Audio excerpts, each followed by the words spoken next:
Our founding fathers, again, I'm taking my U.S. Congressman hat off, and I'm just going to talk to you as Mike Conaway from Middle Texas. Our founding fathers knew and wrote very straightforwardly that only a moral and religious people can self-govern. If you look at that vast array of laws that we deal with day in and day out, they're all conceived in voluntary compliance, basically. We don't have enough policemen, we don't have enough judges, we don't have enough folks to force us to comply with the laws across the board. We basically run a society based on voluntary compliance. And only moral people, religious people, will voluntarily comply with those laws. Amoral people and immoral people won't. They will cheat, they will steal, they will take advantage, and they will scheme and everything else. And so our system of government, self-governance, is unsuited, as John Adams said, for any other stuff that are moral and religious people. You've heard many of the speakers as they finish up ask God's blessings on each one of you. And you heard Ted Cruz ask you, God bless Texas. Put yourself in God's perspective for a second and step back and say, all right, what is God hearing when we invoke that request for a blessing? What are we asking God to bless? Are we asking Him to bless the deterioration of the family unit that we've experienced? Are we asking Him to bless that coarsening of our society, of the things that we say to each other, the way we interact with each other, the stuff that we allow Hollywood to pour into our homes at night on television and in the movies we go?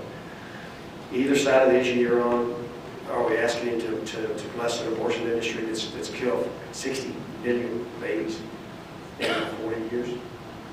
I don't think God can bless those things.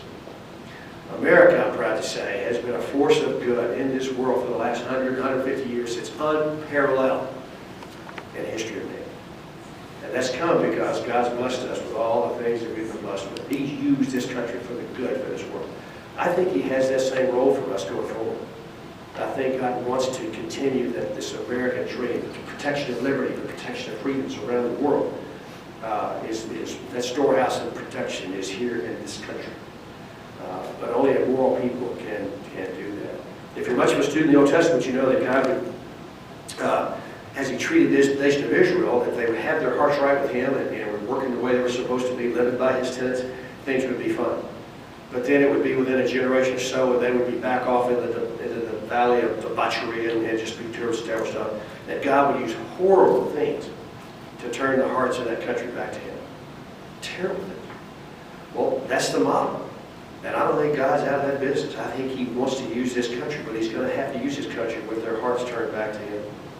I'm a Christian. Jesus Christ is my personal Savior. And I lead, as best I can, Judeo-Christian ethic and moral system. Each of you has got to pick a moral code to live by.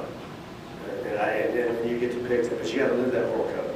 Each of you has a responsibility to be a part of that moral fabric that says to our grandchildren, we will hand off to you a country that is capable of self-government. We will hand it off to you because we are in that people of self-governance. And that's not the path we're on, period. And we can do it, the old Tina Turner song where she says we can do it easy, we can do it hard. We can do it the easy way by turning to God ourselves. 2 Chronicles 7:14 says, if people who are called by my name, if they're humble themselves, turn from wicked ways and pray, I will hear them from heaven. And I'll heal their land, which in West Texas has got to be rain. And I'll forgive their sins. And America can become and can maintain and continue for the next 100 years that role in this world that I believe God has intended us to do. But we're not going to do that with the path we're on.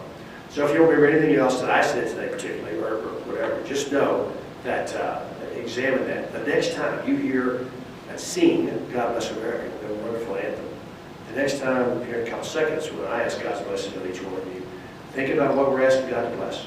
And think about your role in being that blessable country, being that blessable people, creating that moral fabric by which we can maintain and self-govern and hand that off to our grandchildren.